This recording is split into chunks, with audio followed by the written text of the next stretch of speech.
बच्चों, आज हम सीखेंगे प्रार्थना पत्र लिखना, क्योंकि प्रार्थना पत्र लिखना न केवल कक्षा 9 से लेकर 12 तक में आता है, बल्कि आपके दैनिक जीवन में भी कितनी बार आपको प्रार्थना पत्र लिखने की आवश्यकता होती है। आपकी संस्था में, आप कक्षा में पढ़ते हो, आप किसी भी स्कूल में पढ़ते हो, तब भी आपको आवश्यकता पड़ जाती है कि आप प्रार्थना पत्र लिख कर दो, या फिर दैनिक जीवन में भी आपको कितनी बार किसी संस्था को एक प्रार्थना पत्र लिखना होता है। तो आपको प्रार्थना पत्र लिखना आना चाहिए, जिससे कि आप आसानी से लिख सको। और यदि आपको प्रार्थना पत्र लिखना आ जाएगा तो आप कक्षा 9 से लेकर 12 तक में आप प्रार्थना पत्र आसानी से लिख सकते हो, क्योंकि हिंदी विषय में प्रार्थना पत्र से संबंधित एक प्रश्न जरूर आता है एग्जाम में।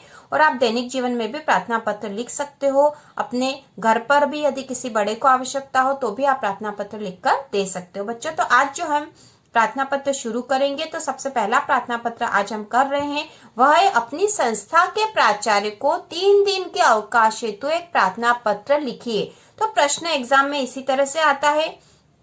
आपको अपनी कक्षा में भी, यदि आप स्कूल में हो तो भी आपको आवश्यकता पड़ सकती है कि आप 3 दिन के अवकाश हेतु या अधिक दिन के 5 दिन के 7 दिन के अवकाश हेतु प्रार्थना पत्र लिखकर दो।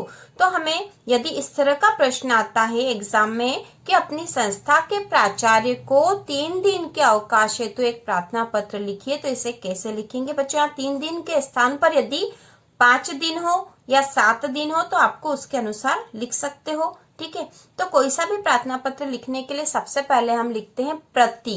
ठीक है, अब आपको यहाँ पर ये देखना भी आवश्यक है कि प्रार्थना पत्र जब हम लिखते हैं बच्चों, तो सबसे पहले आप यहाँ लिखोगे दिनांक। ठीक है, दिनांक लिखना जरूरी है बच्चों, यहाँ पे दिनांक लिख दोगे। ठीक है, या फिर आपको नीचे दिनांक लिखनी पड़ेगी तो आप यहीं लिख दो, या फिर आप लिख सकते हो यहाँ पर नीचे भी दिनांक लिख सकते हो। ठीक है, तो सबसे पहले हम लिखते हैं प्रति। प्रति के बाद यहाँ पर लिखते हैं, ठीक है, जिसे भी हम प्रार्थना पत्र लिख रहे हैं, जिस भी अधिकारी को हम प्रार्थना पत्र लिख रहे हैं, तो श्रीमान करके उसका नाम लिखा जाता है यहाँ पर। जैसे कि यहाँ पर लिखा था अपनी संस्था के प्राचार्य को। ठीक है, संस्था के प्राचार्य को प्रार्थना पत्र हमें लिखना था, तो किसे लिखना है?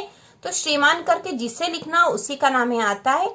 तो यहाँ पे संस्था के प्राचार्य को लिखना था, तो हम लिखेंगे श्रीमान प्राचार्य महोदय।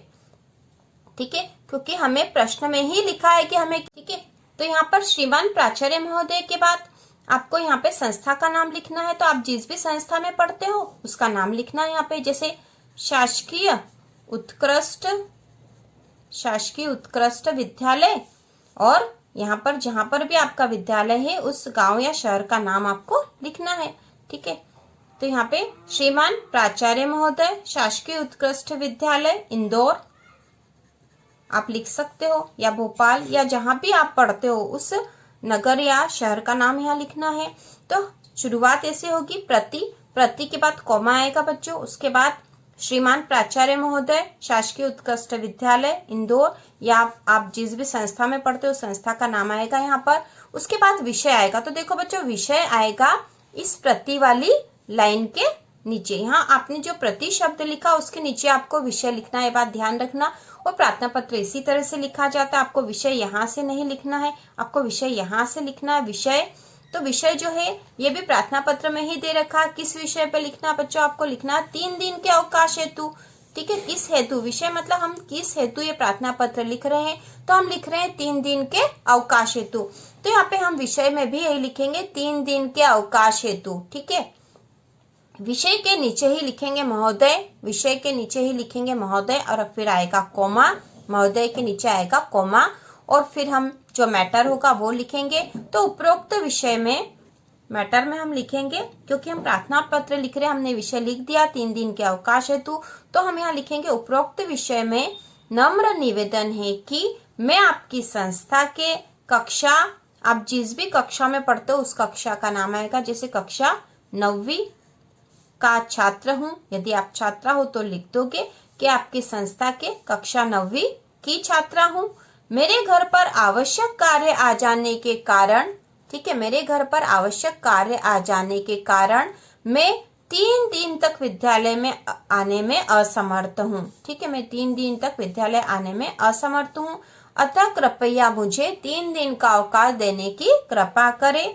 धन्यवाद और आपकी आज्ञाकारी। ठीक है, तो मैटर में हम यही लिखते हैं क्योंकि यहाँ 3 दिन के अवकाश हेतु प्रार्थना पत्र लिखना था, लेकिन हमें ये नहीं लिखा था कि हम अवकाश क्यों ले रहे हैं। ठीक है, यहाँ पर ऐसा भी आ सकता है कि स्वास्थ्य खराब होने के कारण, ठीक है, स्वास्थ्य खराब होने के कारण 3 दिन के अवकाश हेतु एक प्रार्थना पत्र लिखिए। यदि ऐसा होता है, स्वास्थ्य खराब होने का यदि लिखा आता है, तो यहाँ पर हम लिखेंगे बच्चों कि मेरे घर पर आवश्यक कार्य आ जाने के कारण नहीं लिखेंगे, है ना। हम यहाँ क्या लिखेंगे, मेरा स्वास्थ्य खराब हो जाने के कारण। ठीक है, क्या लिख देंगे, मेरा स्वास्थ्य खराब हो जाने के कारण मैं 3 दिन तक विद्यालय आने में असमर्थ हूँ।